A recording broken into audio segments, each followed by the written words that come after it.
Heat વેવને ધ્યાનમાં રાખી દાહોદ જિલ્લામાં આરોગ્ય તંત્ર દ્વારા માર્ગદર્શિકા જાહેર કરાઈ। આ તારીખ 23/4/2026 શુક્રવારના રોજ બપોરે 3:50 સુધીમાં આપેલ માહિતી અનુસાર દાહોદ જિલ્લામાં 2-3 દિવસથી ગરમીનું પ્રમાણ વધી રહ્યું છે અને આગામી દિવસોમાં ગરમીનો પારો વધવાની શક્યતાઓ રહેલી છે। આવા સંજોગોમાં લૂ લાગવાની શક્યતા વધશે, જેને વધુ પડતી ગરમીના કારણે લૂ લાગવાના કેસોને ખાસ કરીને નાના બાળકો, સગર્ભા માતાઓ, વૃદ્ધો, અશક્ત બીમાર હોય તેવા દર્દીઓ, શ્રમિકો અને ખેતમજૂરોને લૂ લાગવાની ઘટનાઓ વધુ પ્રમાણમાં બનતી હોય છે, ત્યારે તે જીવલેણ પણ બની શકે છે।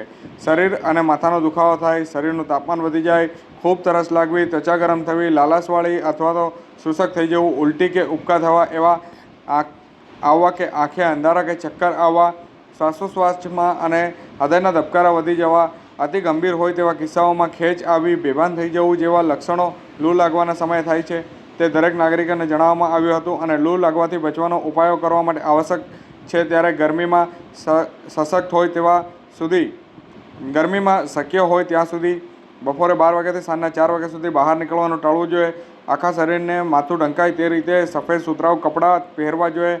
માથા ઉપર સફેદ ટોપી, આંખો પર ચશ્મા પહેરવા, માથા પર તડકો ન પડે તે માટે છત્રીનો ઉપયોગ કરવો, ભીના સુતરાઉ કપડાથી માથું ઢાંકી રાખવું, જરૂર જણાય તો ભીના કપડાથી શરીરને અવારનવાર લૂછવાની આદત કેળવવી, સૂર્યપ્રકાશ સીધું આવે તેવા હોય તો ત્યાંથી બચવું અને દિવસ દરમિયાન ઝાડ નીચે ઠંડક અને છાયાવાળા સ્થળ પર રહેવું।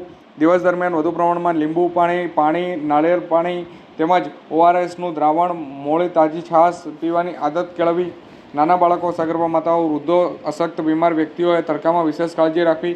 ગરમીના દિવસોમાં બજારમાં મળતા ખુલ્લા વાસી ખોરાક ખાવા ન જોઈએ અને સામાજિક પ્રસંગો હોય ત્યારે દૂધ, માવામાંથી બનાવેલા ખાદ્ય પદાર્થો અથવા તો ખુલ્લા કે વધુ સમયથી પડી રહેલા પડતર હોય તેવા ખાવા નહીં જોઈએ અને ગરમીની ઋતુમાં બને ત્યાં સુધી ભૂખ્યા ન રહેવું જોઈએ।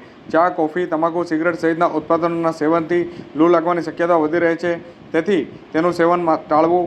માથાનો દુખાવો, બેચેની, ચક્કર આવવા, ઉબકા, તાવ આવે તો તરત જ નજીકના આયુષ્માન આરોગ્ય મંદિર, પ્રાથમિક આરોગ્ય કેન્દ્ર, સરકારી દવાખાનાનો સંપર્ક કરવા આરોગ્ય શાખા દાહોદ જિલ્લા દ્વારા જણાવવામાં આવ્યું છે।